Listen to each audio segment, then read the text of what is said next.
કરીએ છીએ પ્રશ્નપત્ર નંબર 3 પ્રશ્નપત્ર 3 પ્રથમ પરીક્ષા માટે જેનો ગુણભાર રહેશે 50 માર્ક્સનો ઓકે અને સમય રહેશે 2 કલાક જેમાંથી એક વિભાગને આપણે અહીં ગણના કરીએ છીએ જો તમને બી અને સી કા ડી કોઈ પણ સેક્શનનો સોલ્યુશન જોતું હોય તો પ્લીઝ કમેન્ટ કરજો જાણ કરજો આપણે એની વિડિયો બનાવીશું ઓકે ચલો આપણે પહેલા પ્રશ્નથી શરૂઆત કરીશું તો શું કહે છે બેટા દરેકના સાચા પ્રશ્ન મળશે 1 થી 15 ના 15 ગુણનો પૂછાશે પહેલો ક્વેશ્ચન કરે છે ક્વેશ્ચન 1 છે બેટા ક્વેશ્ચન 1 શું કહે છે √3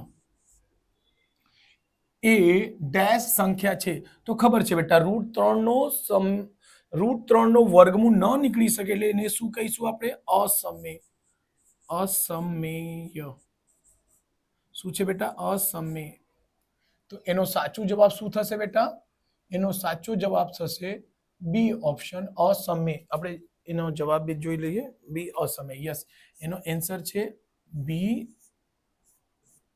અસમમેય આ છે આપણો આન્સર શું છે બેટા આન્સર એટલે ધ્યાન રાખજો ઓકે ચલો ક્વેશ્ચન નંબર 2 બીજો કરીશું શું છે 32 ની ઘાત 1/5 ખૂબ જ સહેલા છે બેટા આ મને તમને શોર્ટ ટ્રિક બી કીધી હતી કઈ નહીં એનો શોર્ટ ટ્રિક શું છે શું બેટા જો ધ્યાન રાખો 32 ના જો અવયવ પાડશો ને હંમેશા અહીં જેટલી ઘાત હોય છે ને બેટા એટલામાં જ પડશે એટલે 2 ને લખી શકશો 5 અને અહીં આવશે 1/5 આ તો આપેલું છે આ 2 ની ઘાત પણ 5 માં જ આવશે એટલે 5 થી 5 ઉડી ગયું શું મળશે 2 એટલે આ તમારે સાચું જવાબ છે આન્સર એટલે કયો વિકલ્પ છે આવું તો વિકલ્પ નંબર બી ઓકે ચલો ક્વેશ્ચન નંબર 3 કરીશું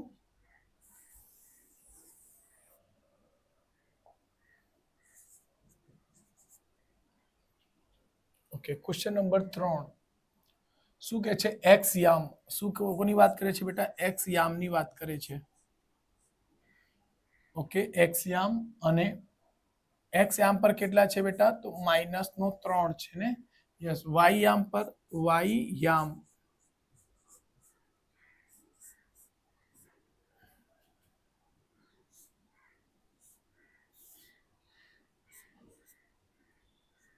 ઓકે વાય યામ પર કેટલા કહે છે 5 તે બિંદુ ચરણમાં આવશે તો જો બેટા આ એક્સ ને કહે છે આ વાય ને કહે છે તો બસ એમ લખી દો -3 અને 5 તો ચરણમાં બતાવવા માટે આપણે ચર્ચા કરી હતી કે આ બનશે એક્સ અને આ બનશે વાય રાઈટ છે બેટા ચલો આપણે એને નહીં લઈને પેલી આપણે પેનથી જ ગણીશું ઓકે ચલો સો આને એક લાઈનને આપણે યલો કરી દઈશું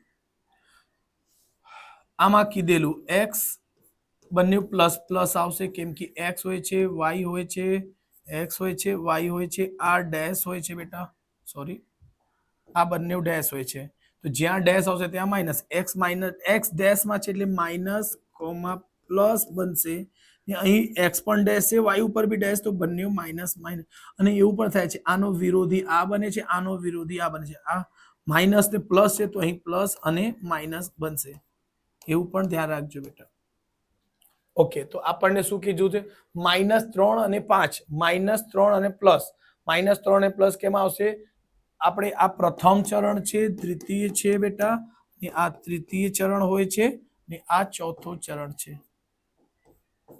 ઓકે તો બસ આ ધ્યાન રાખશું આપણું શું આવશે થર્ડ નો ત્રીજાનો જવાબ શું મળશે બેટા આપણને તૃતીય સી તૃતીય ચરણ ઓકે આ સાચું જવાબ છે જોઈ લઈએ આપણે તૃતીય ચરણ બી સાચો જવાબ છે બેટા ચલો એની આપણે આગળ ગણના કરીશું એક જ મિનિટ બેટા બોર્ડને થોડુંક રફ કરી દો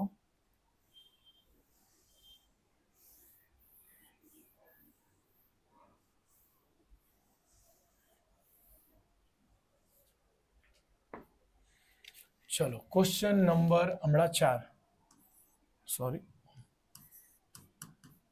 ક્વેશ્ચન 4 શું કહે છે જે વિધાનને સાબિત કરવામાં છે તો બેટા આપણે પ્રમેયને સાબિત કરીએ છીએ ધ્યાન રાખજો એનો જવાબ શું આવશે બેટા પ્રમેય તો જે વિધાનને સાબિત કરવામાં આવશે તો ચોથા ઓપ્શનનો શું જવાબ મળશે? ડાયરેક્ટલી જવાબ જ લખી દઉં છું બેટા, પ્રમેય. કેમ? હમણાં છઠ્ઠા ચેપ્ટરથી તમારે પ્રમેયને સાબિત કરો છો. જેટલા બી પ્રમેય હોય છે બધાને સાબિત કરશો. 9માં 10માં કહી દેશે કે આ પ્રમેય છે તેને સાબિત કરો. તો પ્રમેયને હંમેશા ધ્યાન રાખજો, સાબિત કરવામાં આવશે. આ એકદમ યાદ જ રહી જાય. 10મા ધોરણ સુધી આ પૂછાયા છે. ચલો આપણે એને ક્લિયર કરીશું. ક્વેશ્ચન નંબર 5 શું કહે છે બેટા? પાંચમો પ્રશ્ન, √2 માઇનસ રૂટમાં 3 √3 માઇનસ √3 નો સમયકારક અવયવ. સમયકારક અવયવ બેટા જો એના છેદમાં કશું નથી તો પહેલા 1 લખો, ગુણાકાર આ સેમ વસ્તુ લખવાની હોય છે એટલે √2 માઇનસ √3. બટ અહીં એક વસ્તુ ખાસ ધ્યાન રાખો સર, જો સમીકરણમાં આ માઇનસ હોય તો એનો વિરોધી ચિહ્ન આવશે એટલે પ્લસ આવશે. એટલે શું આવશે? પ્લસ. એટલે આ તમારો આન્સર રહેશે. સમયકારક અવયવ કયો છે? તો આ જોઈ લઈએ કયો છે. પહેલામાં માઇનસ નથી, પ્લસ. તો √2 પ્લસ √3 છે એ સાચો જવાબ છે. કયો છે બેટા? √2 પ્લસ √3 આ સાચો જવાબ છે એટલે રાઈટ છે. ચલો એને ક્લિયર કરીશું. ચલો ક્વેશ્ચન નંબર 6 શું કે છે? બિંદુ 0, -5 શું કે છે ને ઉગમ બિંદુથી અંતર. શું કીધું બેટા? ઉગમ. તો આવા દાખલા એક પહેલા પેપરમાં બી હતું. ઉગમ બિંદુ થી અંતર શું શોધવાનું છે બેટા? અંતર. અંતરને ખાસ ધ્યાન રાખજો. અંતર તો બેટા જો ઉગમ બિંદુથી અંતર અહીં કઈ કીધું નથી તો જો એનું મેં સૂત્ર કીધેલું બે રીતે એને ગણી દેજો. એક તો x² વત્તા y. આ થોડુંક તમને લાંબુ લાગતું હશે બેટા પણ 10મામાં આ જ ચાલશે એટલે ખાસ ધ્યાન રાખજો. ઓકે તો અંતરનું સૂત્ર એટલે -5 સોરી x ની કિંમત કેટલી છે? 0 એટલે 0² વત્તા y ની કિંમત કેટલી છે બેટા? -5 છે એનો કરીશું વર્ગ. બરાબર એટલે 0 વત્તા 0² 0 એટલે 5² એટલે 25. 25નું વર્ગમૂળ 5 આવશે. ઓકે તો આ જવાબ તમારે શું મળશે? એનો જવાબ આવશે 5. બીજી રીતે અથવા કરીને ઓકે બેટા જુઓ અહીં છે 0 -5 તો બેટા એક જ છે સંખ્યા. આ 0 છે બીજું તો ઓકે તો જો હંમેશા અંતર કોઈ દિવસ માઇનસમાં નહીં આવશે એટલે એનો સાચો જવાબ શું થઈ શકે બેટા? 5. જો ધ્યાન રાખજો આ પ્લસમાં રહેતે તો પણ 5 જ લખતે, માઇનસમાં છે તો પણ ધ્યાન રાખજો. એટલે ઓકે એટલે આવી રીતે અંતર કોઈ દિવસ માઇનસમાં નહીં આવશે એટલે જવાબ શું મળશે? સાચો આ જ રહે. ઓકે ક્વેશ્ચન નંબર 7 શું કહે છે બેટા? ઓકે આપણે જવાબ જોઈ લઈએ.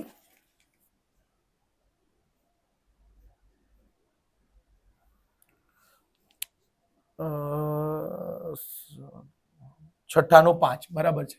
7માં -1 અને 6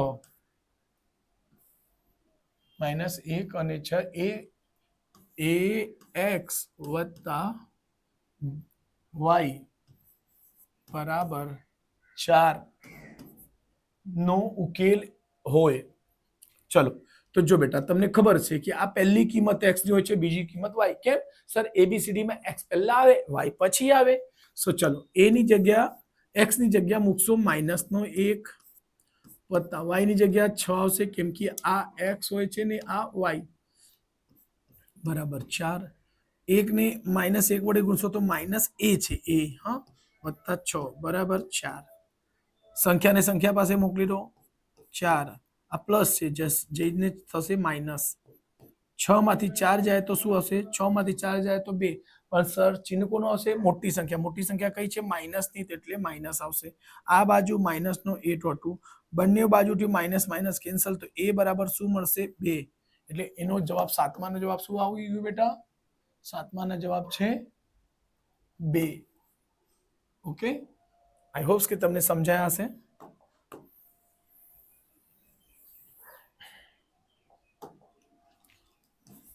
ક્વેશ્ચન નંબર 8મો સમતલ ને ડેશ પરિણામ હોય છે. જો આ સમતલની વાત કરું બેટા, આ એક સમતલ હોય છે આવી રીતે, તો શું હોય છે, એક એમાં લંબાઈ હોય છે ને એક પહોળાઈ હોય છે, એટલે એને શું કહેવાય, લંબાઈ ગુણ્યા પહોળાઈ, એટલે બે જ પરિણામ મળે છે. તો સમતલના કેટલા પરિણામ હોય છે, તો એનો જવાબ શું આવશે બેટા, 2. આ છે તમારો જવાબ, એન્સર. ઓકે, ચલો નેક્સ્ટ ક્વેશ્ચન કરીશું. Question number 9. પાઈ -2 અસમય સંખ્યા છે. જો બેટા તમને ખ્યાલ હોય, ખાલી જો પાઈ પૂછે તો એ હંમેશા કઈ છે, અસમય સંખ્યા. અને 2 કેવી સંખ્યા છે બેટા, સમય સંખ્યા છે. 2 કેવી સંખ્યા હોય છે, સમય. પાઈ કેવી હોય છે, અસમય. ઓકે, બટ અસમયમાંથી સમયને બાદ કરશો કા ગુણાકાર કરશો તો શું આવે છે, હંમેશા જવાબ અસમય જ આવે છે. સરવાળો કરો, બાદબાકી કરો, ગુણાકાર કરો, ભાગાકાર, તો ધ્યાન રાખજો એમાં શું આવશે, હંમેશા અસમય સંખ્યા આવશે. આવા સવાલો 10માં પણ પૂછાયા છે બેટા, એટલે આ પણ ધ્યાન રાખજો. ચલો સોરી, આને ક્લીન કરીશું.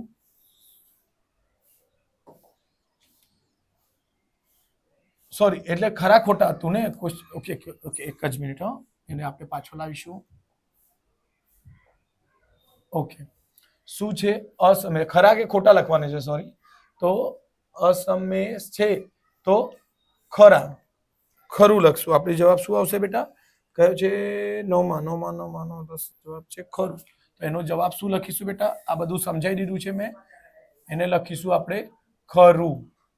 શું છે, ખરું. ઓકે, તો એનો જવાબ શું લખશું, ખરું. ખરું. ઓકે,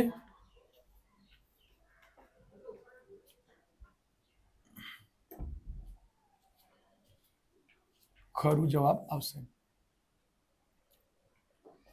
ચલો ક્વેશ્ચન આને ક્લિયર કરી દીધું. Question number 10.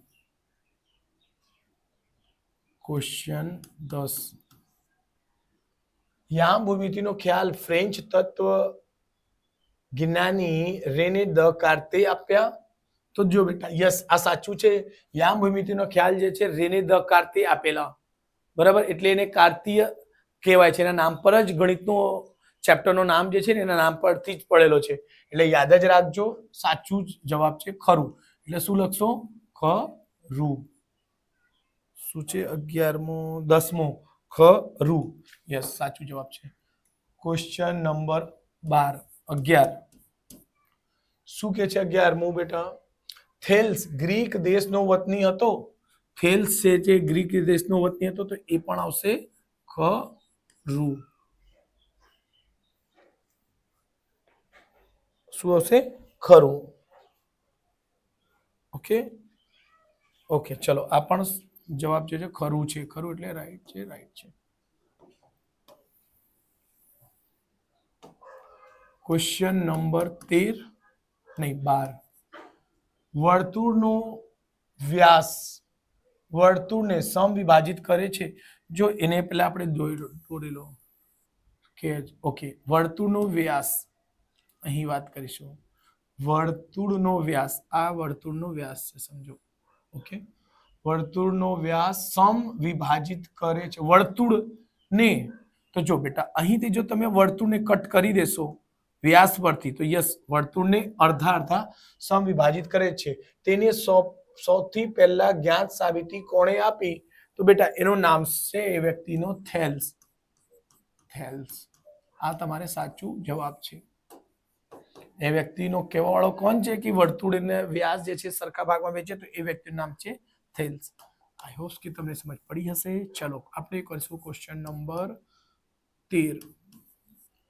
કે છે, એક બિંદુમાંથી પસાર થતી હોય તેવી કેટલી રેખાઓ દોરી શકાશે. જો બેટા, આપણે એમાં અહીં એક બિંદુ અને પછી જો ઉદાહરણ છે 1-2 બિંદુઓના પણ છે.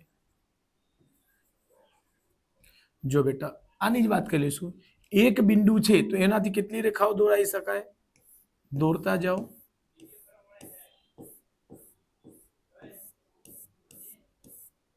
એવી રીતે અનંત રેખાઓ દોરી શકાશે. ઓકે, ચલો. જ્યારે શું હશે? અને જ્યારે બે રેખા હોય તો બેટા, તો એનાથી સીધી ને એક જ રેખા દોરાશે, એક થી અનંત. તો અહીં શું પૂછે છે? એક માંથી પસાર થતી હોય કેટલી રેખા દોરી શકાશે? એક માંથી અનંત રેખાઓ દોરી શકાશે. અનંત કા અસંખ્ય? અસંખ્ય હશે મારા ખ્યાલથી જવાબમાં અસંખ્ય. શું લખાશે? અસંખ્ય. અસંખ્ય શું છે? અસંખ્ય છે. ઓકે, ચલો. Any question number 14. Question 14, question 15. 3x minus 2y બરાબર -2. ઓકે, ચલો. એના માટે ચલો 13મા માટે પહેલા ઓપ્શનને ચેક કરીશું. -1 અને 7 છે બેટા, 4 અને 7 છે, પછી -7 અને 1 છે.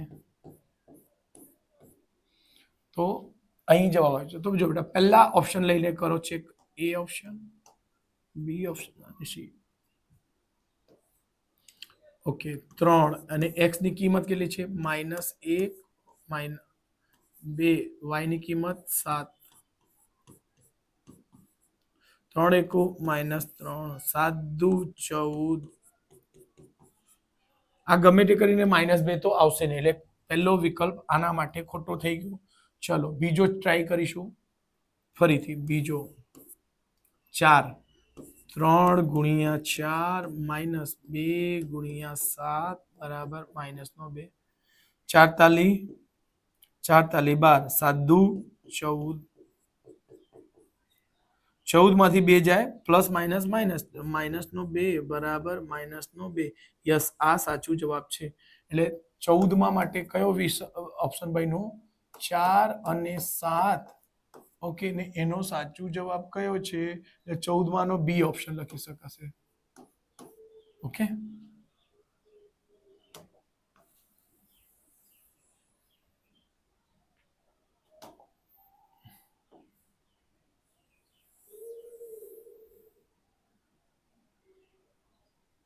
ઓકે, એટલે બી જવાબ તો નીકળી જશે અહીંયાથી. હમણાં એના માટે 15મા માટે આપણે ટ્રાય કરીશું કે એ હશે કે સી. ચલો આને હટાવી દઈશું. 15મા સવાલ શું છે? x વત્તા 10 બરાબર છે 3y. ઓકે, ચલો આમાંથી અહીંયા કિંમતો મૂકશું. x ની પહેલી કિંમત હોય છે બેટા આ y ની, એ રીતે x અને y. તો જો x મૂકશો તો -1 વત્તા 10 બરાબર 3 ગુણ્યા 7. 7 તાલી 21. અને આ કોઈ પણ સંજોગમાં થશે નહીં. ઓકે, 21 આ બાજુ કોઈ દિવસ આવશે નહીં, એટલે આ થઈ ગયું ખોટો. એટલે છેલ્લો ઓપ્શન બચશે. ચલો છેલ્લો આપણે ટ્રાય કરીશું. બરાબર, એટલે આને ઇરેજ કરી દઈએ છીએ બેટા. આ ઓપ્શન તો થતું જ નથી. ઓકે, ઓકે, લાસ્ટમાં શું છે? x ની જગ્યા મૂકશો -7. ચલો વત્તા 10 મૂક્યા 3. y ની જગ્યા શું છે બેટા? 1 છે, એટલે 1 મૂકી દો. -7 પ્લસ 10 બરાબર 3 એકુ 3. 10 માંથી 7 જશે, 10 માંથી 7 નીકળી જશે તો આવશે 3 બરાબર 3. તો આ છે તમારે સાચું જવાબ. એટલે કયો વિકલ્પ આવ્યો? 15મા માટે છે વિકલ્પ સી. -7 અને 1. ઓકે, બસ. તો આ સાચું જવાબ છે. જોઈ લઈએ આપણે. 14મા માટે બી, 14મા માટે બી છે. યસ. 15મા માટે સી છે. રાઈટ છે બેટા. ઓકે, સો આપણે સાચું જવાબ આવી ગયું છે બેટા. તો સ્ક્રીનશોટ લઈ લેજો અને આપણે મળીશું હમણાં ચોથા પ્રશ્નના સોલ્યુશનમાં. ત્યાર સુધી બેસ્ટ ઓફ લક. સારી રીતે એક્ઝામની તૈયારી કરો અને ગણિતમાં કોઈ પણ તકલીફ હશે, કોઈ પણ ચેપ્ટર અત્યારથી 1 થી લઈને 6 સુધીમાં, તો પ્લીઝ કમેન્ટ કરીને જણાવજો. એનો વિડીયો લાવીશું, આપણે સાહિત્ય સમજાવવાનો ટ્રાય કરીશું.